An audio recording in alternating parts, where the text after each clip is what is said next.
सत श्री अकाल दोस्तों, कैसे हो आप सब? आए हो आप सब अच्छे होंगे। आज हमारा प्रैक्टिकल एग्जामिनेशन है, मतलब सेकंड ईयर का ये लास्ट एग्जाम है। इसके बाद में हम सेकंड ईयर में आ जाएंगे हमारे हिसाब से, बाकी तो रिजल्ट तय करेगा। नॉर्मली प्रैक्टिकल एग्जाम इतना टफ नहीं होता, बट इस साल कुछ बोल नहीं सकते कि क्या होगा, कैसे एक्सटर्नल आएगा, तो देखेंगे अभी क्या होगा। या आपको दिखाऊँगी आपको क्या माहौल प्रैक्टिकल का। इतना डर तो मुझे रिटन एग्जाम में नहीं लगा था जितना डर मुझे प्रैक्टिकल में लग रहा है। पता नहीं क्यों ऐसा लग रहा है, कुछ पढ़ा नहीं है, कुछ किया नहीं है, कुछ आता नहीं है। जा परामर पता नहीं आज क्या हुआ। अभी तो सच में और डर लग रहा है। आज के बच्चे आज तक क्लीन सेफ में नहीं आए, अच्छे नंबर ले। कुछ अच्छे लग रहे हैं, कुछ नहीं लग रहे हैं, एवरेज लग रहे हैं सारे लड़के। लोग ना अपनी शक्ल नहीं देखेंगे शीशे में उठा के। नहीं वो मास्क लगा के बैठा है। अरे शक्ल, अरे शक्ल दिखाओ भाई। दिख गया अब तो दिख गया तू रहने दे। एक वो बेटा हमारा यार आगे अमरिया। अरे छुपा ले दिख गया। अच्छे से अमरिया को अच्छे से अमरिया को अच्छे से। इतनी मोटी प्रैक्टिकल फाइल। 2 hours later. मेरा प्रैक्टिकल एग्जामिनेशन हो गया, वाइवा भी हो गया, और इसका नहीं हुआ। ये बहुत टेंशन में इस वक्त।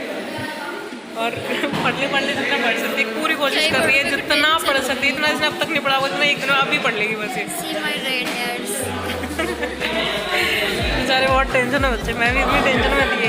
अब बता तो दिए सवाल, अब एक आध में रह गए, पता नहीं क्या करेंगे। वैसे नंबर तो उन्होंने उतने ही देना जितने सोच रखे हैं, क्या ही फ़र्क पड़ता है। पर हाँ ठीक ठाक चला गया, मतलब अच्छा चला गया। एक सवाल में अटक गई थी बस, बाकी तो सारा हो गया। कितने सारे बच्चों का प्रैक्टिकल एग्जाम चल रहा है, मैं दिखाती हूँ आपको। बहुत सारे बच्चों का प्रैक्टिकल एग्जाम है, सारे ईयर्स में, सेकेंड थर्ड एक वाले सारे दिखाती हूँ। सारे बच्चों का प्रैक्टिकल एग्जाम चल रहा है। बेचारे आज एग्जाम दे के पागल हो जाएंगे। किसी का मेंटल हेल्थ का चल रहा है, किसी का मेडिकल सर्जिकल का चल रहा है, चले जा रहे हैं प्रैक्टिकल। बट ऑफिशियली तुम्हें पता है हम अब थर्ड ईयर में आ गए हैं, ठीक है। हाँ वो वाला की बात है, वो तो समर में रिजल्ट आएगा जब कुछ देख लेंगे। बट हम ऑफिशियली थर्ड ईयर में आ गए हैं। अब खुद को बोलना है हम थर्ड ईयर के स्टूडेंट हैं, हम थर्ड ईयर के स्टूडेंट हैं। हाँ सो अब मैं आपको बता देती हूँ कि हमारा प्रैक्टिकल हुआ कैसे था। सबसे पहले हम गए थे कॉलेज 9 बजे। हमारा प्रैक्टिकल स्टार्ट तो 9 बजे से होना था, बट वो हुआ स्टार्ट 9:45 के अराउंड। तो सबसे पहले हम कॉलेज गए, कॉलेज आके हमें थोड़ा सा वेट किया। थोड़ा सा वेट करने के बाद में हमें सर ने बोला कि आप हॉस्पिटल जाओ सारे लोग। फिर हम हॉस्पिटल गए। हॉस्पिटल जाने के बाद में सर ने हमें कॉपीज़ दी। उसके बाद में उन्होंने हमें वार्ड अलॉट किए कि तुम्हें इतने बच्चों को इस वार्ड में जाना है, इतने बच्चों को इस वार्ड में जाना है। हम रेस्पेक्टिव अपने वार्ड्स में चले गए। जैसे हमारा सेकेंड ईयर में जो हमारे पास सिलेबस में जो जैसे डिजीज़ हैं जिससे रिलेटेड है, तो हम उन्हीं वार्ड्स में जा सकते हैं, ठीक है। और जैसे कि हमारे में आई नहीं था, आई से रिलेटेड कोई डिजीज़ नहीं थी, हमारे में ईए से रिलेटेड कोई डिजीज़ नहीं थी, तो ऐसे डिजीज़ जो हमारे सिलेबस में नहीं है उनमें वो हमें दी भी नहीं जाती हैं। तो जो सिलेबस में था उसके अकॉर्डिंग हमें वार्ड अलॉट कर दिए थे। हम अपने रिस्पेक्टिव वार्ड में चले गए थे। उसके बाद में हमें 1 घंटे का टाइम मिला था। 1 घंटे का टाइम मिला था। उसमें हमने पेशेंट से सारी हिस्ट्री कलेक्ट करनी थी कि पेशेंट को क्या है, कब एडमिट हुआ, किस डॉक्टर के अंडर एडमिटेड है, और उसके क्या चीफ कंप्लेंट्स हैं, क्या हिस्ट्री है ना। सारी चीज़ें मतलब सारी टू द पॉइंट लिखनी थी। क्या मेडिकेशन चल रही है, उसका जेनरिक नेम क्या है, वॉटेवर, तो सारी चीज़ें उसमें लिखनी थी। कॉपी बनाने के बाद में मतलब भरने के बाद में एनसीपी बनाना था। एनसीपी होता है nursing care plan. Nursing care plan जो होता है वो सबसे ज़्यादा इंपॉर्टेंट चीज़ वही होती है। तो वो हमें 2 बनाने थे। 3 डायग्नोसिस पे 2 नर्सिंग केयर प्लान बनाने थे, वो हमने बना दिए थे। उसके बाद में हमारा जो एक्सटर्नल सर थे वो आए। उन्होंने वहाँ पे पेशेंट के सामने उन्होंने हमसे सवाल पूछे।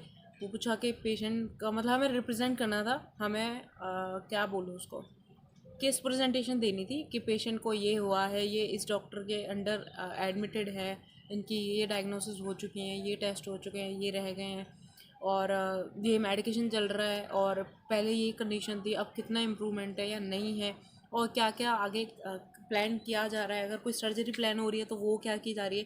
तो ये सारी चीज़ें मतलब उन्हें बतानी थी।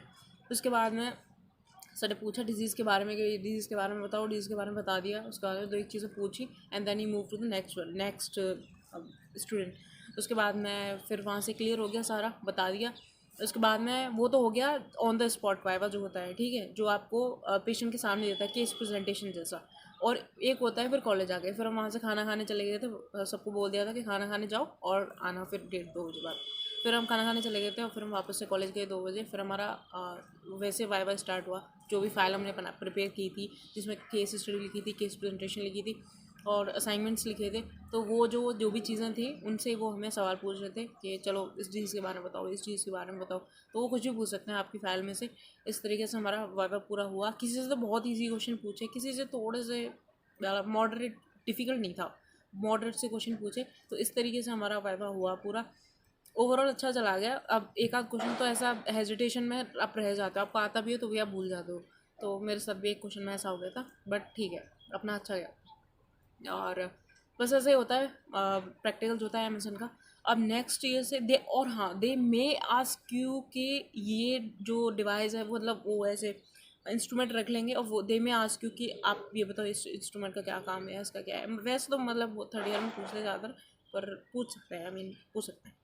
और लेकिन 3rd ईयर के स्टूडेंट्स का बहुत मतलब थोड़ा टफ हो रहा था हमारी कंपैरिजन में, उनका टफ हो रहा था।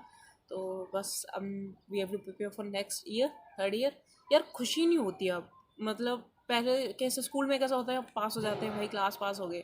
अभी नेक्स्ट ईयर नई किताबों का शौक़ होता था, नई क्लास में बैठने का शौक़ होता था। अब तो ठीक है, हो गए ना अभी, ठीक है। अब 3rd ईयर में फिर से पूरा ही सेम प्रोसेस ही करना है, पता ही है क्या करना है। फिर 4th ईयर बस ऐसे ही। So this was all about today's video. यार फ़ोन अलाउड नहीं था, वरना मैं पक्का फ़ोन ले जाकर दिखाती कि हाँ इसमें मतलब क्या चल रहा है, कैसे मतलब कैसे क्या प्रिपेयर करते हैं। तो पर फ़ोन अलाउड नहीं था क्योंकि एग्ज़ाम था। तो वैसे पहले अलाउड होता था, बट अब मना कर रखा है, थोड़ा स्ट्रिक्ट है इसलिए। बाकी this was today's video. I hope ये आपको पसंद आई होगी। वीडियो अच्छी लगी तो लाइक कर देना, ज़्यादा अच्छी लगी तो सब्सक्राइब कर देना। मैं मिलूँगी आपको नेक्स्ट वीडियो में। Till then take care, bye bye.